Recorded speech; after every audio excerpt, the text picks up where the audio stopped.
everyone! Isang magandang araw mga boss amo. Sobrang maulan ngayong mga nagdaang araw. Nakaka-boring dahil walang mga activities ang mga aso ko. At alam ko na ang mga aso ko ay bored na din. Kaya naman, kahit maulan, Groom-grooman kayo ha? O tara, pakwalk tayo! kahit maulan, ay naglakad kami. Nakakita na ba kayo ng mga aso na kahit umuulan, nasa daan at naglalakad? Eto, pakwalk.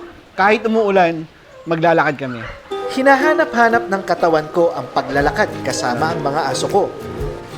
Para na itong second nature sa akin.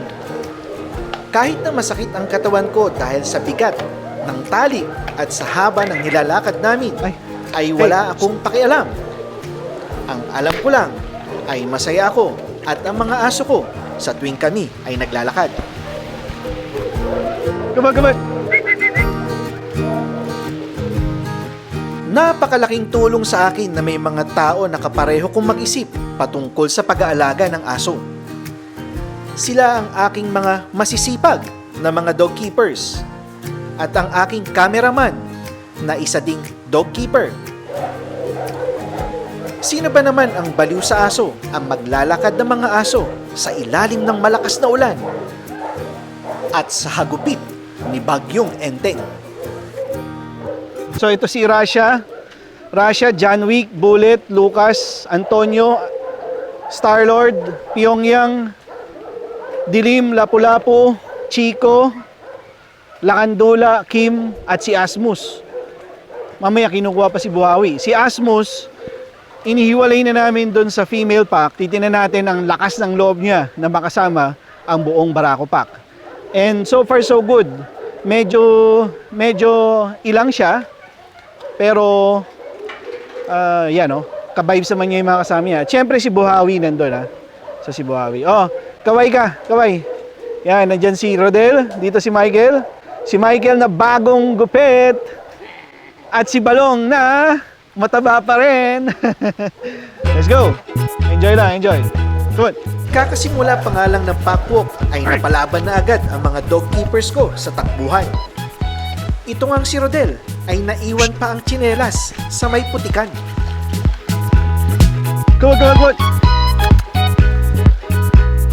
Nangyari?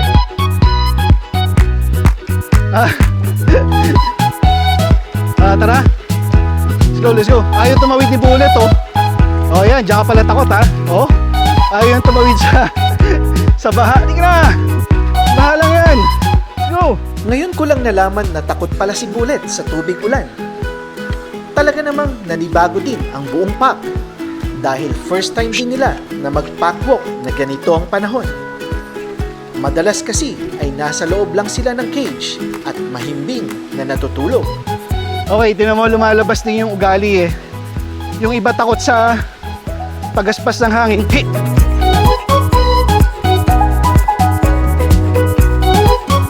Makikita mo rin yung yung pag ganitong malamig ang panahon, syempre mas marami silang energy.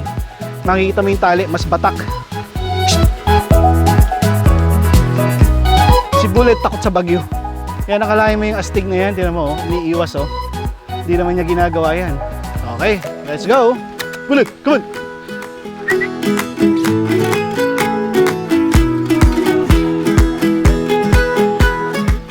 Ito ang araw-araw naming routine. Babatukin kami ng mga aspin na binabantayan ang kanilang teritoryo. Parang may gentle dogs agreement na din na kami ay dadaan lang. Hindi sila susugod, ganun din ang aking pack.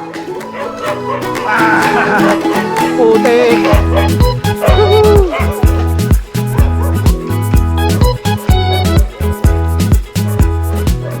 At kapag may mga motor o mga ibang tao na dadaan, ay kami ay tumatabi. O di kaya, sila ang tatabi. Para mga sasakyan din kapag makipot ang daan. Kung sinong parte ang maluwag, ay siyang magbibigay. Gandang hapon! Daan!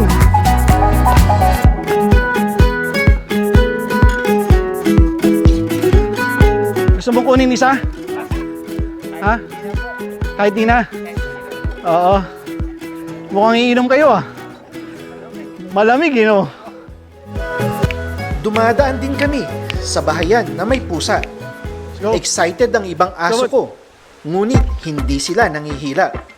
Parang may gentle dog and cat agreement na din, na ang ibig sabihin ay, Pusa. Hoy pusa, huwag Go. kang gagalaw. Sisindakin kita, pero huwag kang magpapasindak. Dadaan lang kami. At ito naman pusa ay nandun lang sa isang tabi at hindi nga naman siya gagalaw. Tama naman, dahil ano naman ba ang dahilan ng pusa upang siya ay matakot? Gayong ako at ang aking pack ay dadaan lang. Oh. Oh.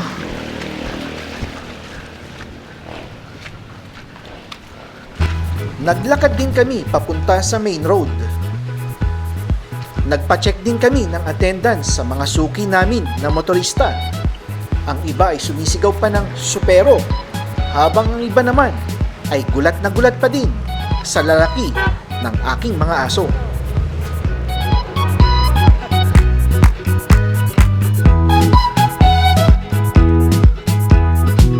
Uy, sinakop nyo na yung daan oh. Alam nyo naman na si boss amo ng supero ay palabiro. Hindi kinukonsinte ang mali basta tungkol sa aso. At ang pagsakop ng daan ay hindi totoo dahil ang daan ay para sa lahat.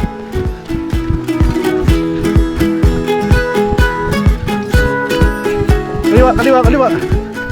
Pagkatapos nga ng jogging ay nag-stop over muna kami upang makapagpahinga kami at ang aming mga aso. Ayan, so basa na. So ito si Dream. Basa na. Si John Wick. Si Pyongyang na makulit. Si Lucas. Si Lapu-Lapu. Si Antonio na super kulit kanina. Tsaka si Star-Lord. Then si Rasha. Si Bullet. Nandito naman si Buhawi. Asmus. Kim. Lakandula at si Chico. Siyempre, kasama pa rin natin si Michael, yan. At si... Nilalamig ka boy ha. Tsaka cameraman namin si Balong. Paano may harap sa'yo? O boss yan, i-stay ko yan ha. Naka-stay yan, haalis ako. Hindi yan haalis dyan. O, tingnan mo, kahit nandito na ako, nandun pa rin eh o. Hindi haalis yung mga yan. Stay. Kaya may tao. May dadaan. Baka sabihin na naman sa ating yung daan ha. Siyempre gigilid tayo. Good. Ho! Ho! Ayan. May dadaan mga boss ha. Baka sabihin nyo, di kami tumatabi ha. Ayan.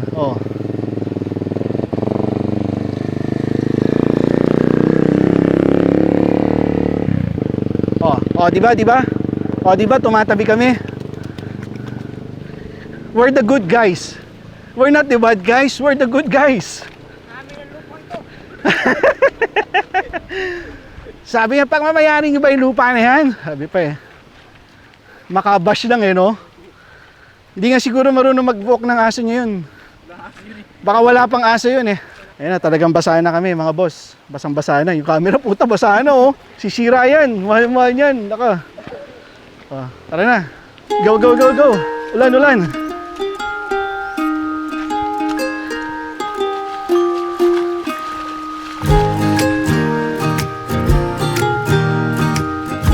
Tamo oh.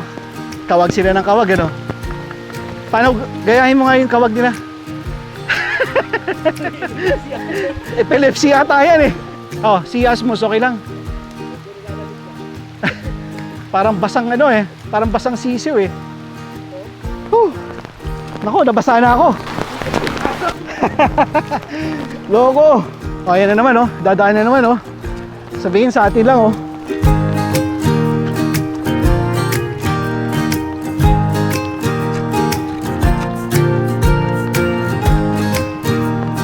Good. Sa mga bago sa Supero ay malamang nasisindak kayo sa mga ginagawa namin. Nasisindak kayo sa mga rude ko na comments. Ngunit kung ilalagay ninyo ang inyong sarili sa akin na may alaga ng 43 dogs, ay gagawin din nyo ang mga ginagawa namin. Ayaw namin na ang aso namin ay makapanakit ng ibang hayop at tao dahil sa pagkabagot na lagi na lang nakakulong at walang buhay ng aso. Ayaw namin na mabulahaw ang aming kapitbahay dahil ang aso namin ay tahol ng tahol dahil siya ay banas na sa buhay nila na nakakulong o nakatali lang.